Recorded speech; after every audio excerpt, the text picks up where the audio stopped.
ሰላም ጤና ይስጥልን ተመልካቾቻችን ከአንከር ሚዲያ ዝግጅት ክፍል ያክብሮ ሰላምታችንን እናቀርባለን። በተለያዩ የአማራ ክልል አካባቢዎች የሚደረገው ተጋድሎ ተጠናክሮ እንደተቀጠለ ነው። በተለይም በማዕከላዊ ጎንደር በርካታ ቁልፍ ቦታዎች በአማራ ፋኖ ብሔራዊ ንቅናቄ ሰሜን አማራ ቀጠና በላይ ዘለቀ እዝ የተለያዩ ኮሮችና ክፍለ ጦሮች ቁልፍ ቦታዎችን መያዛቸው የተነገረ ይገኛል። ሻውራ ደልጌም ከተያዙ የማዕከላዊ ጎንደር አካባቢዎች የሚጠቀሱ ናቸው። በርካታ የአገዛዙ ሰራዊት አባላት መደምሰሳቸውን እጅ መስጠታቸውን እንደዚሁ ለጊዜው በቁጥር ያልታወቁ ከፍተኛ የጦር መሳሪያዎችና ጥይቶች እንደዚሁ በፋኖ እጅ መግባታቸውን የተገለጸው። በአጠቃላይ በጎንደር አካባቢ ያለው ሁኔታ እየተቀየረ ነው። የዘውትር ተሳታፊያችን ወቅታዊ ሁኔታ በተመለከተ መረጃዎችን ሰብስበዋል። በጣም ነው ማመሰግን። ጎንደሮች ጠንክረዋል። የበለጠ ቦታዎችን እያያዙ በተለይ ጣና ዙሪያ ያሉ አካባቢዎችን በስፋት እየተቆጣጠሩ እንዳለ ነው የሚነገረው። እስቲ አዳዲስ መረጃዎችን ብታካፍለን። መልካም መሳይ። እንግዲህ ከ3 ቀናት በፊት በማዕከላዊ ጎንደር አለፋ ወረዳ ዋና ከተማ የሆነችው በጣም ቁልፍና ስትራቴጂክ ወታደራዊ ጠቀሜታ ያላት የሻውራን ከተማ 7 የኮንክሪት ምሽጎችን የመከላከያ የአድማ ብተና የፖሊስ የጉጅሌ የሚባል እንዲሁም ሰላም አስከባሪ የሚባሉ ኃይሎች በበርካታ ቦታዎች ላይ ምሽግ ሰርተው መጀመሪያ እጅ እንዲሰጡ በሸር ሽማግሌ ጠይቀው አልሳካ ሲል በ5 አቅጣጫ ጥቃት በመሰንዘር የሻውራ ከተማን ለ8 ተከታታይ ሰዓት ውጊያ በማድረግ 7ቱንም ምሽግ በመደረማመስ ከፍተኛ ድል ተጎናጽፈው በ231 በላይ የአድማ ብተናና የሚኒሻ ኃይሎች ሲገደሉ የሻውራ ከተማ አስተዳደር የፖሊስ አዛዥ ዋና ኢንስፔክተር ውባንተ ይርሳውን ጨምሮ ወንጀል መከላከል ዋና ኮማንደር ገብሬ እንዲሁም በርካታ በስሩ የነበሩ ፖሊሶች እንዲሁም የሚኒሻ ጽሕፈት ቤቱ ጌታውን የተባለ አዛዥ ተደምስሶ በርካታ እጅ ሰጥቶ የተማረከ የአድማ ብተና ብቻ 53 የቆሰለ 67 ድሽቃ የተማረከ 2 ብሬን 2 ክላሽ 259 አብራራው መሳሪያ 22 እንዲሁም 10 ጎላሽ ክላሽ 28 ተተኳሽ የክላሽ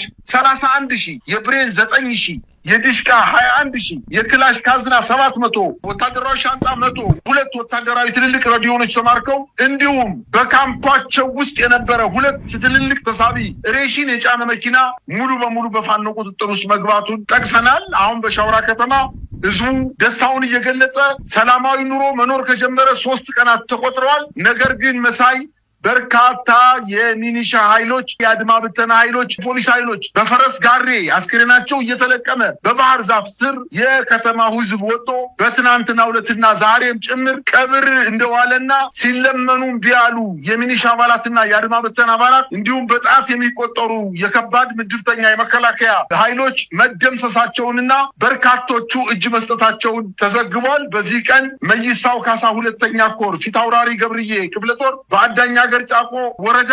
ነጋዴ ባህር ተብሎ የሚጠቀሰው ማለትም ከጭልጋ ወረዳ ወደ መተማ ስነድ አማካይ ቦታ ላይ አስፋልት ዋና መንገዱ ላይ የምናገኛት ነጋዴ ባህር ከተማ ላይ በፈጸሙት የማጥቃት እንቅስቃሴ 23 የአድማ ብተናና የመከላከያ ሰራዊትን በመደምሰስ 12ቱን በማቁሰል እጅ እንዲሰጡ ያደረጓቸው 5ን ጨምሮ 17 ክላሽ ከ1000 በላይ የክላሽ ተተኳሽ 1200 የብሬን ተተኳሽ መማረካቸው ይታወቃል። በማዕከላዊ ጎንደር ጣቁሳ ወረዳ የጣና ሐይቅ ዳር የምትገኘው እና ከፍተኛ ቁጥር ያለው የመከላከያ ሰራዊት ከሻውራ ሸሽቶ ከጫንድባ ሸሽቶ ከጨውድባ ሸሽቶ እና ከተለያዩ ቀበሌዎች ሸሽቶ የመጣ የመከላከያ ሰራዊት በከባባድ የኮንክሪት ምሽጎች ላይ መኮንታ ከተባለ ቀበሌ ላይ ሰፍሮ የሚገኝ ሲሆን የደልጊ ከተማን በባምባሯ በኩል አቋርጠው በመግባት ደልጊ ከተማን 1 ሰዓት ባልሞላ ውጊያ ደልጊ ከተማ ተቆጣጥረዋል። ነገር ግን የመኮንታ ከተማ ላይ ከፍተኛ ቁጥር ያለው የመከላከያ ሰራዊት ስለሚገኝ የፖሊስ የሚኒሻ የአድማ ብተና ኃይሎች እዛ ምሽግ ውስጥ ገብተው ጦርነት እየተደረገ ሲሆን በተለይ በቢዶርኩን በባምባሯ በጫንቄ እንዲሁም በቻችና ለዋ በኩል የመከላከያ ሰራዊቱ ተከቦ ጥቃት እየተፈጸመበት እንደሆነና በርካታ የሚኒሻ አባላትና የፖሊስ ኃይሎች እንደተመቱና አብዛኛዎቹ ደግሞ እጅ እንደሰጡ የብልጽግና የወረዳ አመራሮች ተጠርንፈው ሞባይላቸው ተነጥቆ በምሽግ ውስጥ መሳሪያ ሳይሰጣቸው እነሱን እንደመያዣ አድርገው እየተጠቀሙባቸው እንደሆነና ነገር ግን በ5 እና በ6 አቅጣጫ ጥቃት ተፈጽሞበት ምሽጎቹ እየተደረመሱ እንደሆነና የብልጽግና የተወሰኑ አመራሮች ዶክመንት እንዳይወጣባቸው ለማድረግ የፖሊስ ጽሕፈት ቤቱን የገቢዎች ጽሕፈት ቤትንና ሌሎች 2 የተለያዩ ጽሕፈት ቤቶችን በሰዓት ማንደዳቸውን በከተማዋ ላይ የፋኖ ኃይሎች ለቀው ወደ መኮንታ ያለውን ጦር ሙሉ በሙሉ ለማጥቃት ተጋድሎ ላይ እንደሚገኙ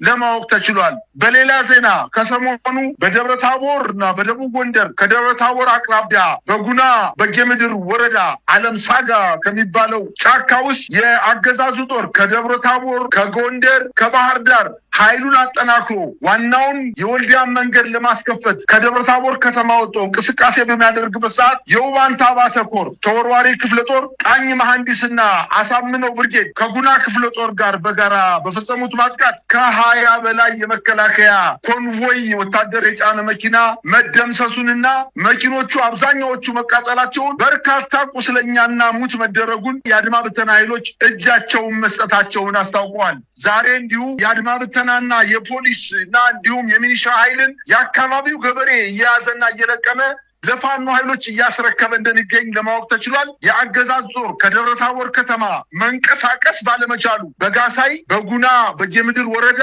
አድርጎ ንፋስ መውጫን ለመቆጣጠር ያደረገው ጥረት እንዲሁም ወደ ወረታ አካባቢ መጥቶ ዋናውን መንገድ ለማስከፈት ጥረት ቢያደርግም ከደብረ ታቦር ከተማ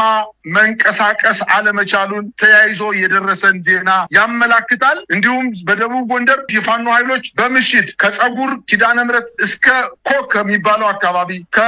ቆላይ እስከ ዓለም ሳጋ ከንቁርቁባ እስከ ተንሸራታች ከሚባሉ አካባቢዎች ድረስ ጥቃት በመክፈት በርካታ የአገዛዙን ጥምር ጦር መደምሰሳቸውና ይህ የሆነው በደብረ ታቦር ከተማ ዙሪያ እስከ 5 ኪሎ ሜትር ዙሪያ ሲሆን የአገዛዙ ጦር ዋናውን መንገድ ለማስከፈት በተንቀሳቀሰበት ሰዓት በደብረ ታቦር ከተማ አቅራቢያ የሚገኙ ቀበሌዎችን ፋኖ ኃይሎች አጥቅተው ድል ማግኘታቸውና ከደብረ ታቦር ከተማ ራሱን እየተከላከለ እንደሚገኝና ከ30 በላይ የአድማ ብተና ኃይሎች እጅ መስጠታቸውን እና የአድማ ብተና ኃይሎች በፈቃዳቸው እጃቸውን እየሰጡ እንደሚገኙና ቁጥሩ ያልታወቀ ፖሊስና ሚኒሻ አሁንም እጅ ለመስጠት ወደ ፋኖች እንቅስቃሴ እያደረገ እንደሚገኝና በደቡብ ጎንደር እየተፈጸመ ያለው ታሪክ ጦርነቱ ካለቀ በኋላ መጽሐፍ ተጽፎ የማያልቅ እንደሆነና ጀብዶ እየተፈጸመበት ውጊያ እየተደረገ እንደሚገኝ ለማወቅ ተችሏል። በሌላ ዜና በምስራቅ ጎጃም ሸበል በረንታ ወረዳ የዱሃ በምትባለው ዋና ከተማ መሽጎ የነበረው የአገዛዙ ጦር ከከተማዋ በመውጣት ደፈጣ ለመጣል ወደ ጎይ ቀበሌ ደርሶ የነበረ ቢሆንም የፋኖ 64ኛ ክፍለ ጦር መረጃው ቀድሞ ደርሶት ኑሮ በጎይ ቀበሌ ደረቅ ወንዝ እና የዶሃ በረንታ ትምህርት ቤት ላይ አድፍጦ በመጠበቅ አዲሱ ገበያ በተባለው አካባቢ ላይ ባደረገው የመልሶ ማጥቃት በርካታ የአገዛዙን ጦር መደምሰስ መቻሉና 9ኙን ማቁሰሉን በርካቶችን እጃቸውን እንዲሰጡ ማድረጉን ለማወቅ ተችሏል። ይህ በእንዲህ እንዳለ በጃዊ አቅራቢያ ሰዋታ፣ ኩንኩርባ ብሔራዊ በሚባሉ ከተሞች ላይ የድሮንና የጀት ድብደባ እየፈጸመ ሲሆን በዚህ አካባቢ የአገዛዙ ጦር ተሸንፎ በከተማው አካባቢ ከለቀቀ በርካታ ቀናት ቢሆነውም ነገር ግን የአካባቢው ማህበረሰብ ጦርነት በሌለበት በድሮን እየደበደበ በርካታ ሲቪሎችን ማቁሰሉና መግደሉን ለማወቅ ተችሏል። ይሄ የድሮን አሰሳ አሁንም በአለፋ ወረዳ በሻውራ፣ በቋራ ወረዳ በደለጉ፣ በሙር ቀዝቀዝ በሚባሉ አካባቢዎች እንዲሁም በጣቁሳ ወረዳ በሚደርኩን በጫንቄ በቻችና ሎ አካባቢ የድሮን አሰሳ እየተደረገ እንደሆነና የፋኖ ኃይሎችም ይህን እየሰሙ በራሳቸው ላይ ጥንቃቄ እያደረጉ እንደሆነ አሰሳው ምናልባትም በድሮን ከወደቀ የሰላማዊ ነዋሪዎችን በከፍተኛ ደረጃ ሊጎዳ እንደሚችል የአካባቢ ማህበረሰብ ተሰብስባችሁ እንዳትቀመጡ በማለት ማህበረሰቡን እያረጋጉና እየበተኑ እንደሚገኙ ለማወቅ ተችሏል። በሌላ አቅጣጫ እንዲሁ በደብረ ማርቆስ ከተማ የአገዛዙ ጦር ተሽከርካሪ እየተጓዘ ያለ ከመስጊድ ሰፈር ወደ አዲስ አለማየሁ አደባባይ እየተጓዘ በነበረበት ሰዓት ጥቃት ተፈጽሞ በተሽከርካሪው ላይ የነበሩ የጦር አባላትን መደምሰሱን አስታውቋል። በሌላ አቅጣጫ በከተማዋ ስላሴ በተባለ አካባቢ በነበረው የአድማ ብተና ካምፕ ላይ በደረሰው የደፈጣ ጥቃት 6 የአገዛዙ ጦር በመደምሰስ በርካቶችን እጅ ከፈንጅ ይዘው ከከተማ መውጣታቸውን አስታውቋል። በባህር ዳር ከተማ ዙሪያ ጭስ አባይ፣ ዴንሳባታ፣ ዳና ማርያም የተባሉትን አካባቢዎች ከ15 ቀን በፊት የያዙ ቢሆንም ነፃ አድርገው ይዘው ባህር ዳር ከተማ አቅራቢያ በ4 እና በ5 ኪሎ ሜትር ላይ የደፈጣ ጥቃት በመፈጸም በባህር ዳር ከተማ የሚገኘውን የአገዛዙን በርካታ ጦር ከፍተኛ ጭንቀት እንደፈጠሩበትና አሁንም በተለያዩ ቦታዎች ከባህር ዳር ከተማ አስተዳደር ስር የሚገኙ ቀበሌዎች ላይ የፋኖ ኃይሎች ወደ ከተማው ዘልቀው በመግባት ጥቃት እንደፈጸሙና ይሄ ጥቃት የደረሰበት የአገዛዙ ጦር የመከላከያ የዜና ወጃ 2 ፒኬም መትረየስና